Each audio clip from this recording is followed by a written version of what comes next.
नमस्ते। श्री माँ का योग इस कड़ी में एक और, इस श्रृंखला में एक और कड़ी जोड़ते हुए कई ऐसी बातें हैं जिनको हम योग से जोड़ते हैं, अध्यात्म से जोड़ते हैं, और उनका एक प्रचलित अर्थ हमारे मन में बैठ गया है, जिस भी कारण से बैठा है। जैसे एक हमारे मन के अंदर ये अर्थ बैठ गया है कि कोई व्यक्ति आध्यात्मिकता की पहचान इससे होती है कि उसके पास कितनी कम चीज़ें हैं।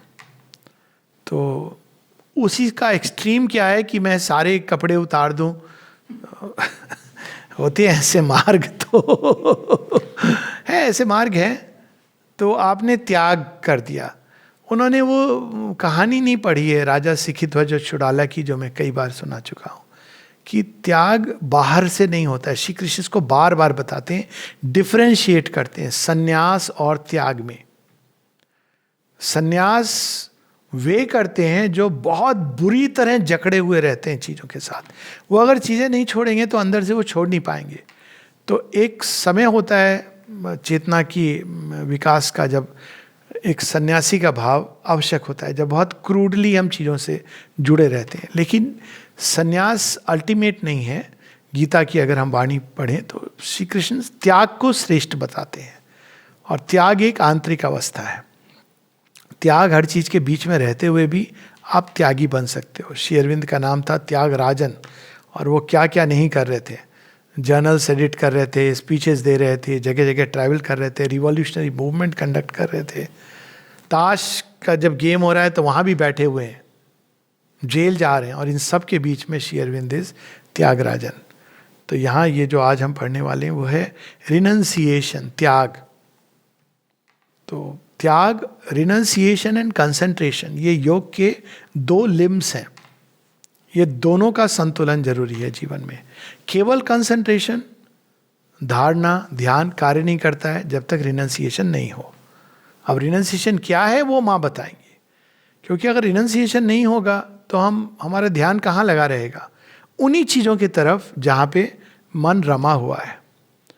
तो माता जी बता रही हैं, there is in books a lot of talk about renunciation, that you must renounce possessions, renounce attachments, renounce desires. किताबों में बहुत इसकी बात हुई है, और लोग कई बार इसी का बड़ा अभिमान हो जाता है। मैंने ये त्याग दिया, मैंने घर परिवार त्याग दिया, मैंने एक रंगा एक कर रहा हूँ, मैंने भोजन ये सब त्याग दिया। तो माँ कह रही है कि इसकी बहुत बात होती है कि मेरे पास जो संपत्ति थी, पोजीशंस थे, उसको मैंने त्याग दिया, मैंने अपने अटैचमेंट्स को त्याग दिया, मैंने अपनी इच्छाओं को त्याग दिया। बहुत इसकी बात होती है कि ये त्याग दो, वो त्याग दो। But I have come to the conclusion. अब माँ कुछ कहने वाली है। Look at the suspense. But I have come to the conclusion that so long as you have to renounce anything, you are not on this path. अब यहीं पर उन्होंने एक कहते ना कि वो सुपर बाउंसर, तुम्हें कुछ छोड़ने की जरूरत है, तो तुम अभी पथ पे नहीं हो, क्योंकि तुमको भय हो रहा है, श्रिंकी का भाव है। अब देखिए ईश उपनिषद में यही बात है, ततो ना विजुगुप्सते। किसी चीज से वो भयभीत नहीं होता है, श्रिंक नहीं करता है। कोई भी एफर्ट, आर्य की पहचान यही होती थी, किसी भी प्रकार के श्रम से वो श्रिंक नहीं करता था, जुगुप्सा नहीं होती थी। वो जीवन के चैलेंज को लेता था, उसके द्वार से गुजर करके विजयी होकर के निकलता था। विजयी भव, यशस्वी भव, ये हम लोगों की मानसिकता थी, चाहे वो आंतरिक जीवन हो या बाहरी जीवन हो। तो माँ कहती है जब तक तुमको कोई चीज़ बाहर से छोड़ने की जरूरत महसूस होती है, तब तक तुम योग के पथ पर नहीं हो। For so long as you are not thoroughly disgusted with things as they are and have to make an effort to reject them, you are not ready for the supramental realization. त्यागने की जरूरत क्यों होती है? आप किसी चीज़ को value करते हो और उससे जुड़ के रहना चाहते हो। लेकिन वास्तव में अगर आप चीज़ों को ध्यान से देखो, अब ये बहुत सूक्ष्म चीज़ माँ बता रही हैं कि आपके जीवन में सबसे मूल्यवान, महत्वपूर्ण क्या है। वो चीज अगर हम जान जाएं अपने जीवन में तो बाकी सब अपने आप अरेंज हो जाएंगी। अगर हमारे जीवन में चुनाव देने को किया जाए कि एक और, नेचुरली ये चुनाव व्यक्तियों, अवस्थाओं, सिचुएशंस के बीच नहीं हो सकता है। आपका लक्ष्य है माँ या योग के पथ पे आगे बढ़ना, और वहाँ बहुत दुनिया की चीज़ें हैं, रख दी गई हैं, तो आप क्या चुनोगे? अब ये कौन सी बात माँ बता रही हैं? कठोपनिषद की बात बता रही हैं, श्रेयस और प्रेयस। इंटरेस्टिंग चीज़ ये है जो कठोपनिषद में है, वही बात कि जब आप श्रेयस को चुनते हो तो प्रेयस अपने आप आपके पास आ जाता है, it comes as a gift. पर आप प्रेयस को चुनते हो तो प्रेयस भी चला जाता है और श्रेयस भी चला जाता है। ये बड़ी इंटरेस्टिंग चीज़ है। तो यहाँ पर माँ कह रही हैं कि जब तक तुम किसी चीज़ से, जीवन जैसा है उससे डिस्गस्ट नहीं हो गई है, तुम्हें लगता है बहुत अच्छा है, जीवन तो ऐसे ही चलना चाहिए, उन्हीं चीज़ों में तुम रमे हुए हो, तुमको बहुत अच्छी लग रही हैं, तब तक इस पथ के लिए तैयार नहीं हो। माँ कहती तो उनके लिए ये कि तुम जीवन जियो तब तक जब तक तुम्हारे अंदर ये एक प्रकार की निवृत्ति स्वयं ना आ जाए, अनासक्ति। तुम देखोगे, देख लोगे, जान जाओगे कि वो चीज इसके अंदर नहीं है। इसीलिए माताजी श्री अरविंद बहुत बार बहुत यंग एज में लोगों को आना इनकरेज नहीं करते थे, क्योंकि वो कहते थे कि जीवन देखा नहीं है तो आपको पता नहीं है कि वो क्या होता है। आप यहाँ बैठ करके लगता है कि वो बहुत बड़ी कोई चीज़ है। तो जब तक अंदर में हम उन चीज़ों को हम अभी भी वैल्यू करते हैं, हमको लगता है कि वे चीज़ें हमारे लिए बहुत आवश्यक हैं, तब तक हम तैयार नहीं हैं इस योग के लिए। आगे केवल वहाँ वस्तुओं की बात नहीं हो रही है, व्यक्तियों की बात नहीं हो रही है, यहाँ अब माँ इसको एक स्टेप आगे ले जा रही है, और वो बड़ी इंपॉर्टेंट चीज़ है। If the constructions of the overmind, the world which it has built and the existing order which it supports will satisfy you, you cannot hope to partake of that realization. आप बड़ी interesting बात बता रही है। बात यहाँ ना कोई व्यक्ति की है ना वस्तु की है। ये नहीं कह रही है कि उनको छोड़ना, उनसे डिस्गस्ट होना, उनसे क्या डिस्गस्ट होगा व्यक्ति, लेकिन जैसा संबंध हम उन चीज़ों से जोड़ते हैं वो है constructions of the over mind. वो संबंध जब तक तुम जोड़ते हो, और उससे तुमको कई, हमारे भारतवर्ष में जितनी सेरेमनीज होती हैं सबके अंदर रिलीजियस सेरेमनी है।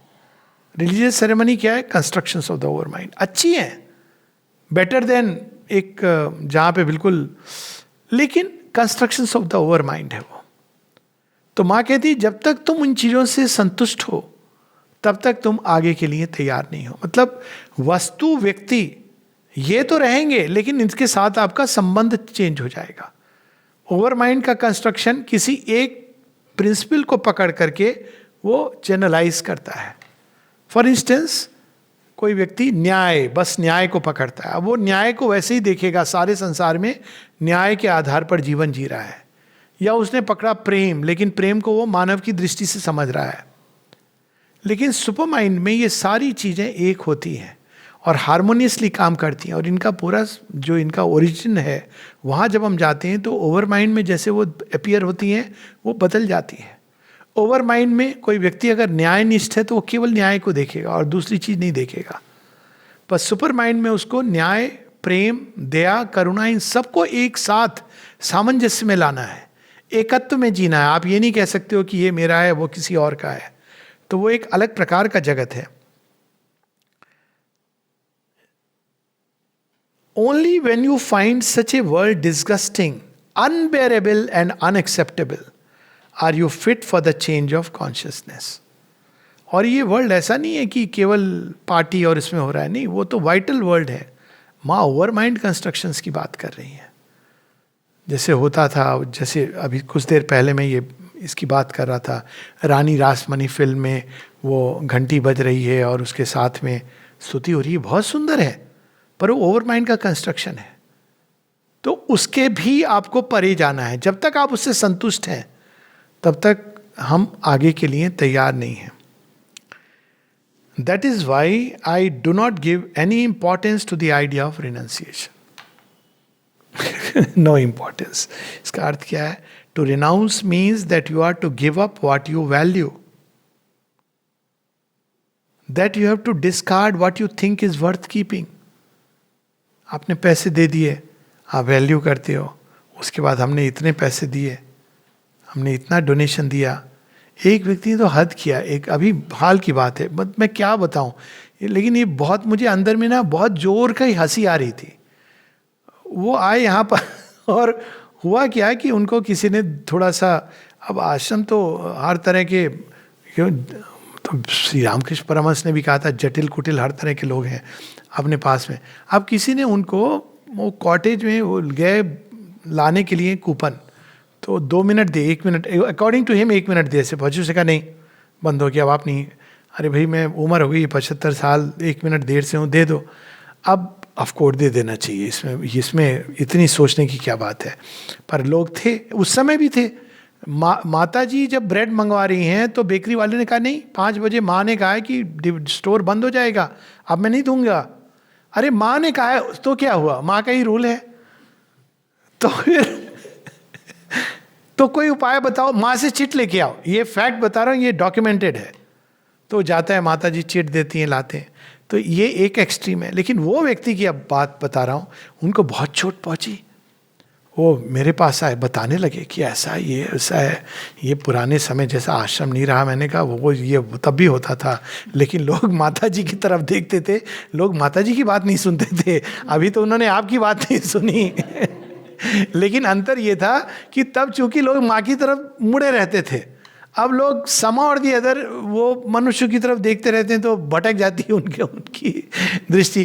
तो उन्होंने अपने पॉकेट से एक पूरी चार्ट निकाली, तो मुझे समझ नहीं आया क्या। बोले देखिए मैंने इतना डोनेशन देता हूँ, और वो चार्ट में उन्होंने पिछले 15 साल का लेखा जोखा है, ऑरोविल को इतना दिया, सोसाइटी को इतना दिया, आश्रम को। और मेरे सामने अब मुझे समझ नहीं आया कि मैं क्या करूँ इसको लेकर के। एक और तो मेरे अंदर बहुत रोष आ रहा था कि मैं इनको, मेरा जो अंदर में वृत्ति आई ना कि इसको फाड़ करके मैं फेंक दूं कि फिर मेरे मन में वो वाक्य आया। तो मैंने उनको कहा कि वैसे माता जी ने कहा है कि यदि तुम स्मरण रखते हो, ये तो बता दिया उनको, यदि तुम स्मरण रखते हो कि तुमने भगवान को क्या दिया है, तो भगवान को स्मरण रखने की आवश्यकता नहीं रहेगी। और इसका अर्थ है कि तुमने भगवान को नहीं, अपने अहंकार और वैनिटी को वो दान दिया है। अब तो थोड़ा लगा होगा, अच्छा बुरा जो भी हो उनकी समस्या है पर यहाँ पर तुम त्याग, वैल्यू करते हो। इतने हजार महीने आपने अभी भी उसको पकड़ा हुआ है। श्री रामकृष्ण तो इसको किस ढंग से बताते थे कि कोई ला करके किसी ने शॉल दिया उनको, बड़ा कीमती होगा, तो उन्होंने उसको ओढ़ा, फिर उसको जमीन पर डाल करके वो नाचने लगे उसके ऊपर। वो व्यक्ति थोड़ी देर तो फिर कहते सर बहुत महंगा है। उनको लगा ये तो पढ़े लिखे नहीं है, इनको पता नहीं होगा, आध्यात्मिक ज्ञान है, ये तो पता नहीं होगा, बड़ा महंगा शॉल है। देखा देखा पकड़े हुए, कह रहा है दे दिया मुझे। अब वो उनका अपना अंदाज था देखा पकड़े हुए, कह रहा है कि मुझे दे दिया है। अरे दे दिया है तो दे दिया है, मैं क्या कर रहा हूँ इसके साथ। तो माँ कहती जिन चीज़ों का हम वैल्यू करते हैं उसको डिस्कार्ड करने की बात आती है। What on the contrary you must feel is that this world is ugly, stupid, brutal and full of intolerable suffering. ये कितना सत्य है। अब सच में इसमें इंसान, ये अल्टीमेट पराकाष्ठा। मुझे याद है एयरफोर्स के दिनों की बात है, ज़्यादा था, कई बार मैं लिखता, अच्छा जगत है देखा जाए बाहर के हॉस्पिटल से, तो मैं डायरी लिखता था कि कोई और तरीका होना चाहिए जीवन जीने का, ये नहीं तो बहुत इनकम्प्लीट है, बहुत इम्परफेक्ट है। हमारी मेडिसिन इम्परफेक्ट है, हमारे तौर तरीके इम्परफेक्ट है, जीवन जीना हमारा इम्परफेक्ट है, ये तो नहीं कुछ और होना चाहिए। तो यहाँ पर माता जी बता रही हैं कि जब तक तुम्हें ये लगता है कि ये सही है, उचित है, जो हो रहा है अच्छा है, जो हुआ अच्छा हुआ, जो हो रहा है अच्छा हो रहा है, तो अभी वहीं पर रहो। लेकिन जब हमारे अंदर लगे कि सूरत बदलनी चाहिए, तब ये योग उनके लिए है। And once you feel it this way, all the physical, all the material consciousness which does not want it to be that, will want it to change, crying, I will have something else, something that is true, beautiful, full of delight and knowledge and consciousness. अब देखिए माँ ने क्या किया है, बाहर से केवल ये नहीं कह रही है बाहर का त्याग या अंदर का त्याग, उन्होंने नई चीज जोड़ दी है कि आपकी सब चीजें जीवन में वैसी हैं, लेकिन आप उसके अंदर ट्रुथ, सच्चाई, सौंदर्य और परफेक्ट, कुछ और उसमें दिव्यता, उसकी सुगंध, हर चीज वही है। बाहर से आपने कुछ परिवर्तन नहीं किया है, लेकिन अंदर में आपकी ये अभिप्सा चल रही है।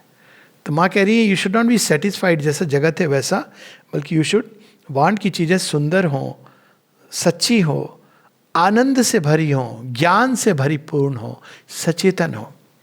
और ये भी बचपन की एक स्मृति है, बहुत छोटा था, सब देखते हैं अगल बगल सब यही सब होते रहते हैं, झगड़े उगड़े कहीं मोहल्ले में, बाहर से लोग बहुत अच्छे से, फिर उसके बाद शुरू हो जाता है, सब घर की यही अवस्था होती है, अगल बगल नेबर्स की।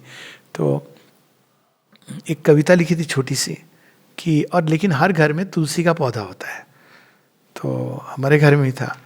तो ये बात यही थी, उसका आशय कि उगते हैं हृदय में वैमनस्यता के पौधे, बाहर में तुलसी वन की है सुवास।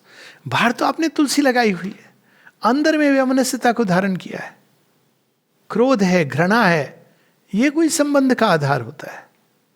अहंकार, कामनाओं की पूर्ति, ये तो आधार नहीं हो सकता है। जीवन, जंगल काट डालो, ये सब उसी का परिणाम है कि जीवन से हमने कैसा संबंध जोड़ा है। तो अंदर में कोई चीज क्राइंग बदलना चाहती है, मैं नहीं, ये नहीं, कुछ और होना चाहिए। वो क्या कुछ है होना चाहिए हमको नहीं पता है, लेकिन इतना तो हम मांग सकते हैं कि सच्चा होना चाहिए, जो स्थायी रहे, टिका रहे, सुंदर होना चाहिए, परमानेंट होना चाहिए, ज्ञान, आनंद, सामंजस्य, चेतना से भरा होना चाहिए। All here is floating on a sea of dark unconsciousness, but when you want the divine will, ये देखिए सीधा वेद की लाइन है ये, माँ ने जो कही है। वेद में इसको कहा गया है अप्रकृतिम सलिलम, द सी ऑफ अनकॉन्शियसनेस, जिस पे चीजें फ्लोट कर रही हैं। माँ ने इतने कैजुअली पासिंगली कह दिया है, all here is floating on a sea of dark unconsciousness, but when you want the divine with all your will, all your resolution, all your aspiration and intensity, it will surely come. यही एक चीज श्री अरविंद कहते हैं is more true then 2 + 2 = 4। कल सूर्य उगे या ना उगे इस पर डाउट हो सकता है, लेकिन जो सच्चे दिल से भगवान को चाहता है वो इतना निश्चित है, 2 और 2 4 होते हैं, इससे अधिक निश्चित है कि वो भगवान उसको मिलेंगे और भगवान को प्राप्त करेगा। लेकिन ये वो वाला डायलॉग नहीं है, वो वाला वाक्य नहीं है कि आप किसी चीज को शिद्दत से चाहो तो पूरी कायनात जुड़ जाती है। इतना इट्स नॉट सिंपल। भगवान को शिद्दत से चाहो तो पूरी कायनात अपोज करने लगती है। ये फैक्ट है। माता जी ने प्रेयर्स एंड मेडिटेशन में लिखा है, क्योंकि कायनात कहती है हमारा पुराना तौर तरीका आप क्यों डिस्टर्ब कर रहे हो, भगवान हमारे बीच में नहीं आने चाहिए, पूजा घर में रखो उनको। तो जब आप शिद्दत से भगवान को चाहोगे तो कायनात नहीं सपोर्ट करती है, पहले तो खूब अपोज करती है, बाद में वो देखती है कि ये तो अड़ा हुआ है और इसके साथ भगवान खड़े हुए हैं। तो बस ये 2 चीज वो देखती है, फिर कहती है ठीक है पास। But it is not merely a matter of ameliorating the world. हम ये केवल नहीं चाहते हैं कि संसार में इतना दुख पीड़ा है उसमें शांति, थोड़ा सा सुख आ जाए। There are people who clamour for change of government, social reform and philanthropic work. ऐसे लोग हैं जो संसार में दान पुण्य कर लो, थोड़ा गवर्नमेंट बदल जाए, अच्छी गवर्नमेंट आ जाए, सामाजिक व्यवस्था बदल जाए, believing that they can thereby make the world better. अब यहाँ माँ ये नहीं कह रही कि ये अच्छा है या बुरा है, जिसको जैसी वृत्ति, जिसको जो उचित लगता है वो करे, लेकिन अब यहाँ आता है हम लोग क्या चाहते हैं। हम ये नहीं चाह रहे, हम we want a new world, एक नया जगत, ए ट्रू वर्ल्ड, सच्चाई का जगत, an expression of the truth consciousness. सच्चाई भी हमारी सच्चाई नहीं, वह जो दिव्य चेतना की का सत्य है वो प्रकट हो, भगवान का संकल्प इस जीवन में प्रकट हो। And it will be, it must be, and the sooner the better. शीघ्र अतिशीघ्र हो, क्योंकि ऐसा होगा, और जितनी जल्दी होगा उतना अच्छा होगा। अंत में माँ कहती हैं, it should not however be just a subjective change. अंदर में बैठे आपने ध्यान किया, बड़ा आनंद आया, अनुभव हुए, माँ कहती इतना काफ़ी नहीं है। आपके जीवन के संबंधों में ही उतरना चाहिए। आप पेड़ पौधे, वृक्ष, पशु पक्षी, भोजन, अन्न, व्यक्ति, मनुष्य, देवता, गंधर्व, राक्षस, असुर, इन सब के साथ कैसा संबंध जोड़ते हैं, ये आपके ऑब्जेक्टिव जीवन में चेंज आना चाहिए। केवल सब्जेक्टिव चेंज में श्री अरविंद नहीं, अरे बहुत शांति लगी, शांति बहुत अच्छा लगा, मेडिटेशन करके आश्रम में बहुत अच्छा लगता है। आप बाहर आए और किसी ने आपको कह दिया कि क्या बात है, आप कुछ अच्छे नहीं लग रहे हो, आज अस्वस्थ लग रहे हो, आपके मन में भय आ गया, ये नहीं है, ये नया जगत नहीं है। इनर सब्जेक्टिव चेंज होता है, अनुभव भी होते हैं, बहुत अच्छे अनुभव होते हैं लोगों को। अंदर में माता जी प्रकट हुई, इट्स ए मार्वेलस थिंग। लेकिन द रियल थिंग इज कि माँ जो आपके जीवन में आई, प्रकट हुई, अब उससे आपके बाहरी जीवन में क्या परिवर्तन आया। तो माँ कह रही हैं it should not however be just a subjective change, the whole physical life must be transformed. पूरा भौतिक जीवन बदलना चाहिए। जड़ जगत, the material world does not want a mere change of consciousness in us. जड़ जगत की पुकार है, वो केवल ये नहीं कह रहा है कि आपकी अंदर चेतना बदल गई, नहीं, वो तो बंधा इसीलिए है सृष्टि के प्रारंभ से, पृथ्वी के प्रारंभ से, कि मुझे भी बदलो, मुझे भी अपने साथ ले चलो। इसलिए जो आत्मा है, स्पिरिट है, और मैटर है, जड़ तत्व, इन्होंने म्यूचुअल बंधन स्वीकार किया है। मैटर आत्मा से कहता है, जड़ जगत, कि मैं तुम्हें अभिव्यक्ति में सहायता करूंगा, मेरे बिना तुम्हारी अभिव्यक्ति नहीं है। और स्पिरिट कहती है मैटर को, तुम्हें मेरे अनुरूप बदलना होगा ताकि तुम मेरी अभिव्यक्ति के अनुरूप हो सको। ये पैक्ट है ओरिजिनल, और इसी पैक्ट को हमको अपने जीवन में जीना है। इट सेज इन इफेक्ट, जड़ जगत कह रहा है मनुष्य से, you retire into bliss, become luminous, have the divine knowledge, but that does not alter me. बहुत गहराई से रिफ्लेक्ट करने की बात है, मेडिटेट करने की बात है। अंदर में आपको एक प्रकाश हुआ, अंदर में आपको एक भगवान के प्रति प्रेम जागा, अंदर में आपको आनंद का अनुभव हुआ, विजन देखा आपने, वॉइसेस सुनी। जड़ जगत कहता है ये सब ठीक है, लेकिन मैं भी हूं, मैं भी हूं, बार बार आपको अपनी ओर आकर्षित करता है। I still remain the hell I practically am. देखिए, अगर हम अपनी देह को देख लें, नाना प्रकार के रोग शोक की संभावनाएं। The true change of consciousness is one that will change the physical conditions of the world and make it an entirely new creation. जो चेंज माता जी चाह रही हैं, पहला चेतना का रूपांतरण, और उस रूपांतरण के कारण जड़ जगत का रूपांतरण, मनुष्य का जड़ जगत से संबंध और इस सृष्टि से संबंध, उसका रूपांतरण, ताकि ये संसार नया बन सके, सुंदर बन सके, सामंजस्यपूर्ण बन सके, दिव्य बन सके। नमस्ते।